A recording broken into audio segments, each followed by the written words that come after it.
So, as Scott said, this is On My Nightstand, and I'm Laura Cathcart Robbins. And today I am reading to you from How to Raise a Feminist Son, a memoir and manifesto by SONORA JHA, who was just a guest a little while ago. You probably caught her episode, which is fascinating. And if you didn't catch her episode, definitely go back and listen. I'll tell you a little bit about SONORA. SONORA JHA is an essayist, novelist, and professor of journalism at Seattle University. I keep forgetting that. She is an author of the memoir How to Raise a Feminist Son, Motherhood, Masculinity, and the Making of My Family, and the novel Foreign, which is also, that was published by Random House India in 2013. Her op-eds and essays have appeared in the New York Times, the Seattle Times, The Establishment, Dame, and in several anthologies. Her new novel, The Laughter, is forthcoming from Harper Via in early 2023. SONORA and I will each have books coming out in early 2023, and we're going to be on a writer's panel together in March of 2023 in Seattle. So that's exciting. Also exciting is her book, which I'm about to read to you from. This is actually from the prologue, and the prologue is titled How I Raised a Feminist in the Dark, and she's talking about going to the movies with her son. The first film I watched with my son was when he was 1 year old, Babe, about a pig. The last movie I watched with him just before he left for college was Stardust Memories, starring Woody Allen, so also about a pig. My baby was weird at the movies. When I took him to watch Babe, I was a film critic in Bangalore and had to go weekly to the cinema to review Hollywood and other foreign films for the Times of India. I was also their chief of Metropolitan Bureau, a rising star in journalism. I had a husband, a home, friends. I found that I could have all these delicious things and also sneak some time in with my baby if I took him to the movies with me. Technically, I'd be at work, but I wouldn't be in the office. I'd be with my baby. I sat him in my lap and cradled him with my left arm while I took notes with my right hand. In the dark of the movie theater, I sniffed the top of his head. I did this for years after the new baby smell had faded. The best place to do that was at the movies. Always like that first time in Babe, he was too rapt to notice. His father and our friends had warned me against taking my baby to the movies. It's not healthy, they said. He will get addicted to the movies.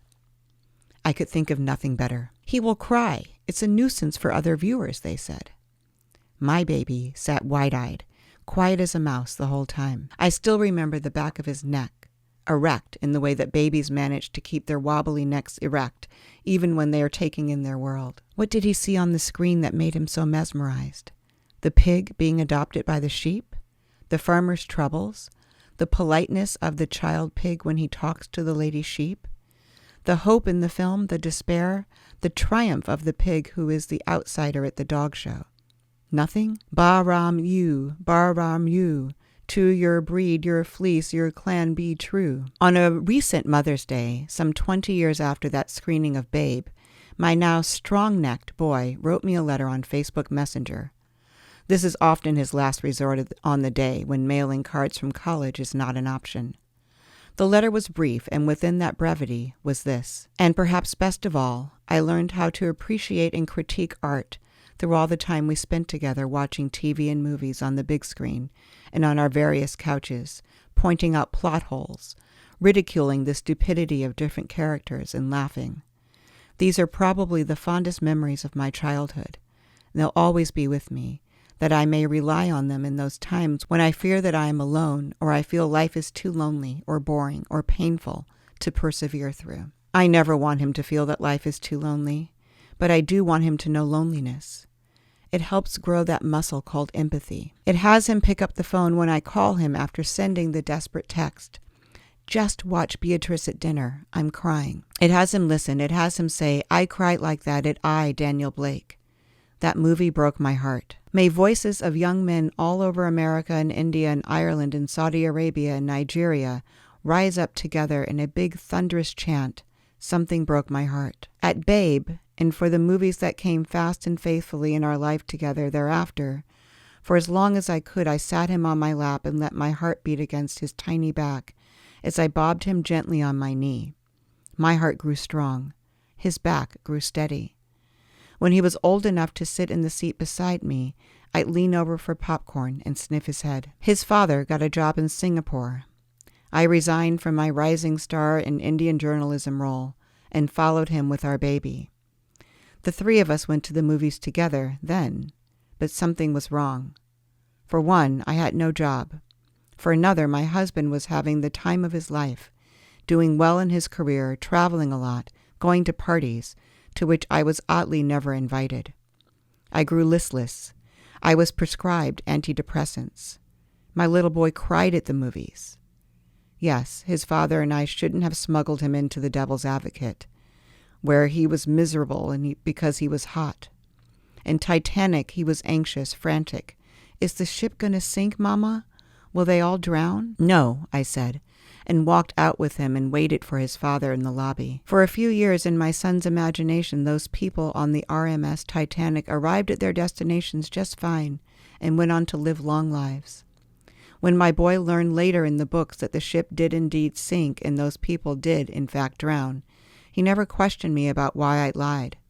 Movies had, by then, become these joyrides, where not just disbelief, but all of the dysfunctions of the truth, too, were suspended. The next few years of his childhood would see my son move with me to the United States, watch his parents get divorced, and witness his mother being taken into trauma surgery after a car crash from which he escaped unhurt. He and I would survive life's uncertain times time and time again, and head into movie after movie, having already reimagined and recast something as colossal as the fate of the Titanic.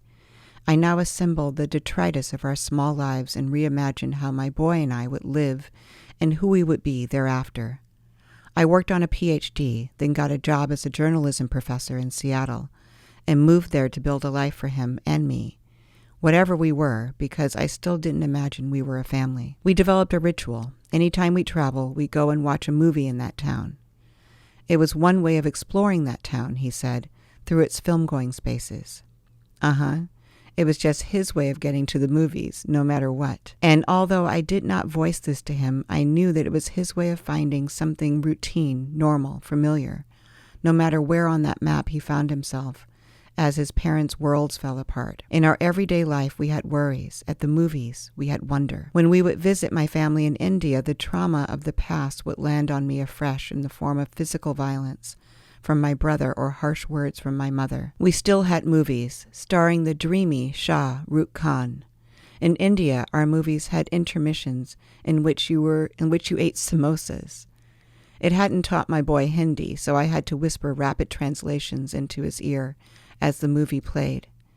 I love her, Shah Rukh Khan said in the Kabhi Khushi Kabhi Gham. She is not from our class or any caste, but I love her, and you will not humiliate her, he declared with delicious melodrama to his father, and left home to build a life where his wife would be respected.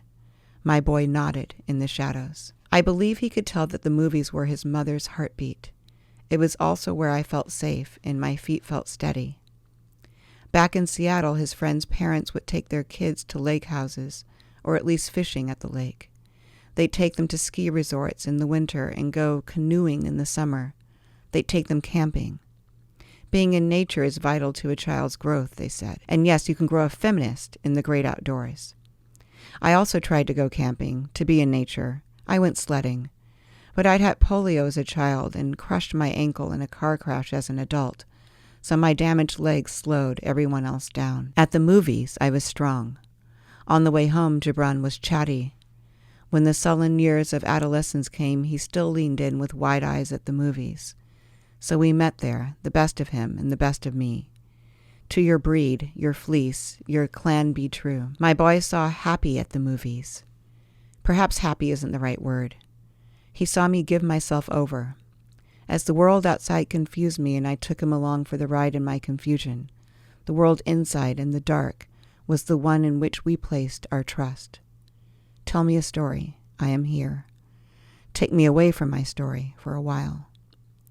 For years, I'd look over at him when we were at the movies, and Gibran would look back, nod, or smile. Yes, Mama, we're here. We're both still here.